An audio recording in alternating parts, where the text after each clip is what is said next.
ఈ వీడియోలో వృత్తఖండం యొక్క వైశాల్యమును కనుక్కోవడం ఎలా అనేది నేర్చుకుందాము. ప్రశ్న: 12 సెంటీమీటర్ల వ్యాసార్థంగా గల వృత్తంలో ఒక జ్యూ కేంద్రం వద్ద 120 డిగ్రీల కోణం ఏర్పరిచింది. జ్యూతో ఏర్పడిన సంబంధిత అల్పవృత్త ఖండం యొక్క వైశాల్యమును కనుక్కోండి. జవాబు: ఈ ప్రశ్నలో 12 సెంటీమీటర్ల వ్యాసార్థంగా గల వృత్తంలో ఒక జ్యూ కేంద్రం వద్ద 120 డిగ్రీల కోణం ఉంది అని ఇచ్చారు. ముందు ఒక వృత్తం గీద్దాం. దాని కేంద్రమును O అనుకుందాం. వృత్త కేంద్రము O.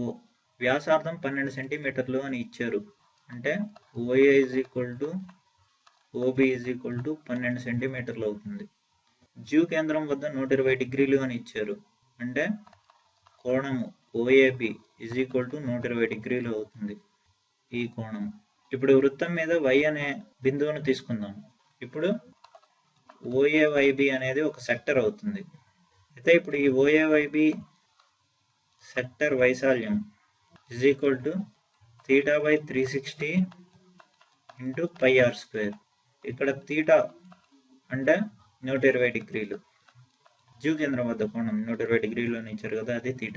తర్వాత పై విలువ 3.14 అని ప్రశ్నలో ఇచ్చారు. R అంటే వ్యాసార్థము 12 సెంటీమీటర్లు అని ఇచ్చారు. ఈ విలువల్ని దీనిలో ప్రతిక్షేపిస్తే అప్పుడు OAYB సెక్టర్ వైశాల్యం 120 డిగ్రీలు / 360 డిగ్రీలు × 3.14 × 12². 120 360ని 3 సార్లు పోతుంది. అంటే 1/3 × 3.14 × 12 × 12. 3 4 సార్లు పోతుంది. అంటే 3.14 × 12 × 4 అంటే ఎంత? 48. 3.14 × 48 అంటే 150.72. ఇది సెక్టర్ వైశాల్యం వచ్చింది. ఇప్పుడు OAB అనే త్రిభుజం తీసుకుందాం. O నుండి ABకి లంబంగా ఒక రేఖ గీద్దాము. అది ABని M బిందువు దగ్గర తాకింది అనుకుందాం. అంటే OM ABకి లంబంగా ఉంది. OM perpendicular to AB. ఇక్కడ OA అంటే 12 సెంటీమీటర్లు, OB అంటే 12 సెంటీమీటర్లు. ఈ రెండు వ్యాసార్థాలు. అంటే ఇప్పుడు ట్రయాంగిల్ OMA ట్రయాంగిల్ OMBని తీసుకుందాం. ఈ రెండు ట్రయాంగిల్స్లో OM OM ఉమ్మడి భుజం. అలాగే OA OB 12 సెంటీమీటర్లు వ్యాసార్థం. ఈ OM అనే రేఖ ABని రెండు సమాంతర భుజాలుగా విభజించింది. అంటే AM BM. వీటిని బట్టి ట్రయాంగిల్ OMB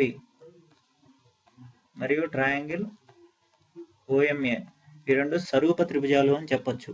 అంటే కోణం OAM 120/2 అంటే 60 డిగ్రీలు. అలాగే కోణం BOM 120 డిగ్రీలు / 2 అంటే 60 డిగ్రీలు. ఇప్పుడు మనం OM విలువను కనుక్కుందాం. అప్పుడు ట్రయాంగిల్ AOMలో cos θ విలువని అప్లై చేద్దాం.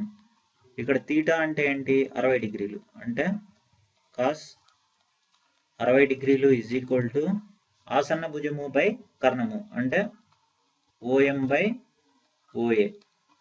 cos 60 డిగ్రీలు అంటే ఎంత? 1/2. 1/2 OM/OA అంటే ఎంత? 12. ఇప్పుడు క్రాస్ మల్టిప్లికేషన్ చేద్దాం. అంటే 12 2 × OM రెండు పక్కల 2 పెట్టి డివైడ్ చేస్తే OM 12/2 అంటే OM విలువ 6 సెంటీమీటర్లు అని వచ్చింది. ఇప్పుడు ట్రయాంగిల్ AOMలో sin θ విలువని వర్తింపజేద్దాం. θ ప్లేస్లో ఏముంది? 60 డిగ్రీలు ఉంది. అంటే sin 60 ఎదుటి భుజము / కర్ణము. అంటే AM/OA. sin 60 అంటే √3/2 AM/OA. OA అంటే 12. ఇప్పుడు క్రాస్ మల్టిప్లికేషన్ చేస్తే 2 × AM 12 √3 ఈజ్ ఈక్వల్ టు రెండు పక్కల 2 పెట్టి డివైడ్ చేస్తే AM is equal to 12/2 is equal to 6√3 వస్తుంది. ఏబి అంటే ఎంత? AM plus MB. మనకి AM is equal to MB అని తెలుసు. అంటే AB is equal to AM విలువ ఎంత? 6 × √3. అదే ఎంబి విలువ కూడా అవుతుంది, ప్లస్ 6 × √3 అంటే 12√3 వస్తుంది. ఇప్పుడు ట్రయాంగిల్ ఏఓబి వైశాల్యం కనుక్కుందాం.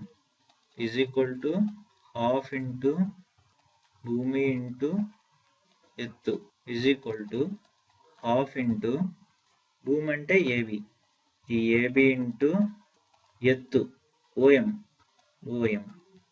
ఈజ్ ఈక్వల్ టు 12 × ఏబి విలువ ఎంత? 12√3 ఇంటూ ఓఎం విలువ ఎంత? 6. 12 2 12 6 సార్లు పోతుంది, అంటే 6√3 × 6 అంటే 36√3 వస్తుంది. మనకి √3 అంటే విలువ 1.732 అని ప్రశ్నలో ఇచ్చారు. 36 × 1.732 అంటే 62.352 ఇది వస్తుంది. అల్ప వృత్త ఖండ వైశాల్యము ఈజ్ ఈక్వల్ టు ఓఏవైబి సెక్టర్ వైశాల్యం మైనస్ ట్రయాంగిల్ ఏఓబి వైశాల్యం ఈజ్ ఈక్వల్ టు ఓఏవైబి సెక్టర్ వైశాల్యం ఎంత వచ్చింది? 150.72 మైనస్ ట్రయాంగిల్ ఏఓబి వైశాల్యం ఎంత వచ్చింది? 62.352. 150.72 మైనస్ 62.352 చేస్తే 88.36. ఇదే మనకు కావాల్సింది. వచ్చే వీడియోలో మరికొన్ని ఉదాహరణలు చూద్దాము.